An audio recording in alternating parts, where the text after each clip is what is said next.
This is the Lockpicking Lawyer, and I just got an incredible package of Euro profile cylinders to play with from Urban Hawk in New York. Now, interestingly enough, every single lock that you see in front of you is made in China. And we always like to make fun of Chinese-made locks, especially in the US, where most of the Chinese locks that find their way to us are pretty low quality.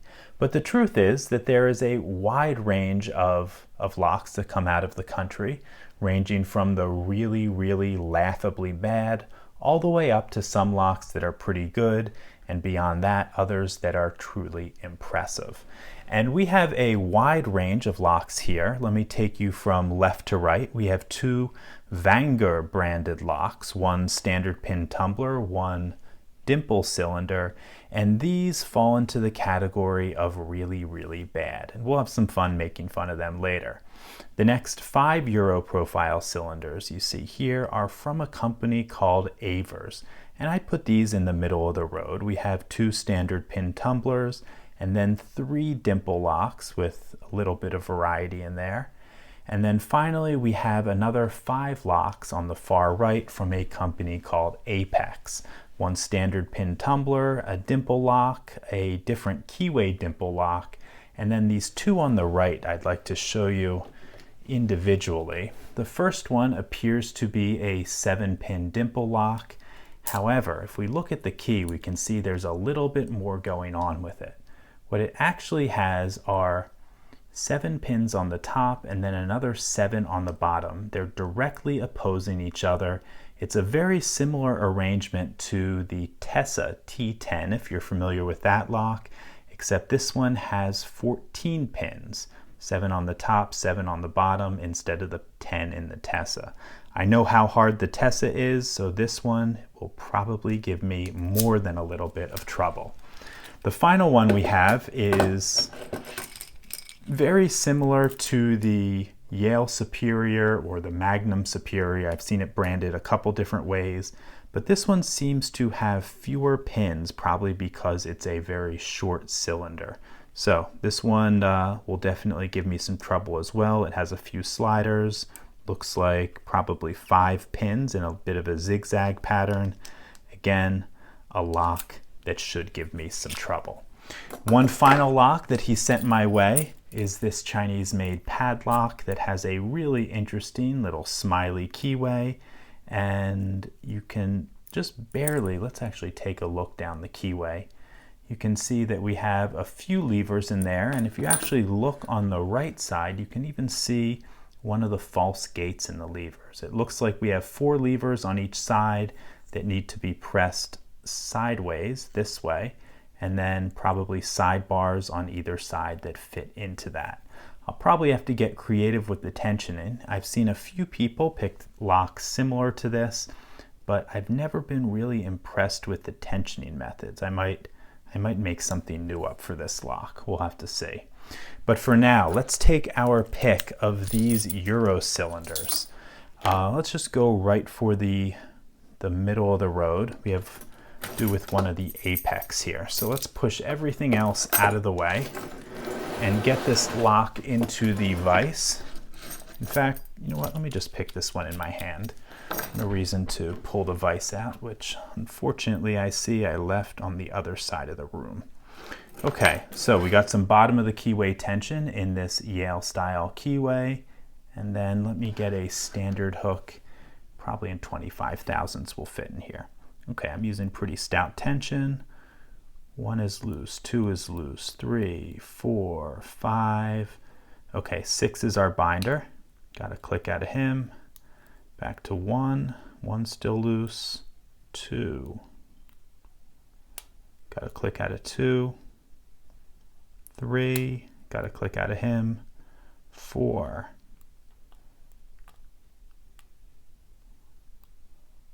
Come on, there we go. Okay, 4 dropped us into a false set. 5's giving us some counter rotation.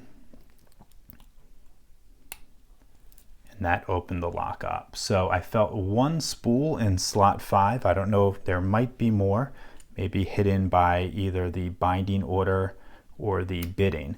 But let's take this lock apart and see what's inside. Probably the easiest way to do this will be to take the thumb turn side apart first. And hopefully we'll be able to do it easily. Okay, we've got one of these little bendy Euro cylinder clips in here.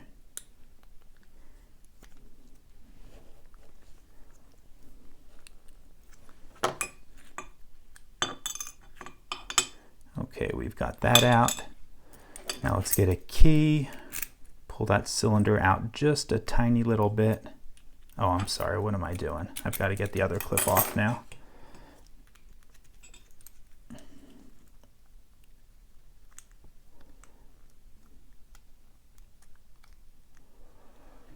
And if you're careful with these clips, you can take them apart where they're not really distorted, and you will be able to put them on relatively easily again. Okay, let's pull that clip out a bit, get a follower, and finish our gutting. Okay, let's drop these key pins out first. Okay, actually, I just had something fall out of the side. It looks like some sort of anti-drill feature that came out from the left side here, and it looks like there's another on the right. Let's see if that one will come out. It will. Honestly, I'm not sure exactly what they're guarding on the sides of the keyway there, but I suppose it can't hurt. Okay, let's drop these key pins out. Looks like all standard key pins and relatively nice quality.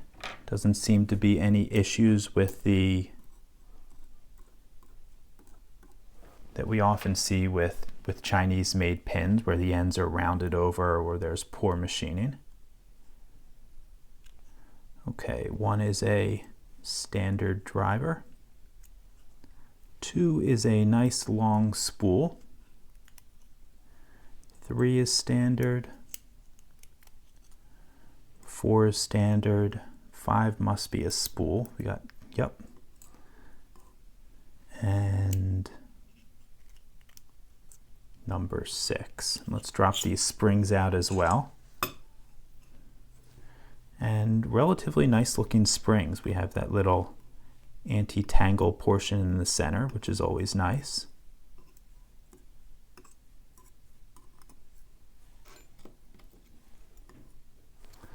Okay, so overall impressions. Relatively good tolerances on this. Certainly not sloppy. Okay pinning. I would certainly like to see a few more security pins in there, but overall not too bad. Good materials. It appears to be machined well out of solid brass. Actually, I should note that we have another anti-drill pin in front of the pin stack there. The drill protection in the core on the sides here, I'm not really clear about what the point of the placement is, but again, like I said before, it certainly can't hurt. Actually, let me try something out here. No, it doesn't go through. Okay, yeah, I have no idea what that drill protection on the side is. That's certainly not the place that you would drill these locks. Normally, if you were to drill it, you would put your drill bit right about there and go straight back through the pin stack, drilling out the shear line, and these little bits on the side aren't going to affect that. So overall, pretty good little lock. Certainly comparable to what you would find on some European made locks, but also room for improvement. We can put some more security pins. We could put the drill protection in better locations. But other than that, not bad at all. So let's give a close-up of these. As I said before, all standard key pins, 2 spools in slots 2 and 5, and the rest standard driver pins. And then looking over at the core, appears to be a cast core, little odd placement on the drill protection. But other than that, not a bad little lock. That's all I have for you on this Apex, I guess it's a model SC Euro profile cylinder. If If you do have any questions or comments about it, please put them below. If you like this video and would like to see more like it, please subscribe. And as always, have a nice day. Thank you.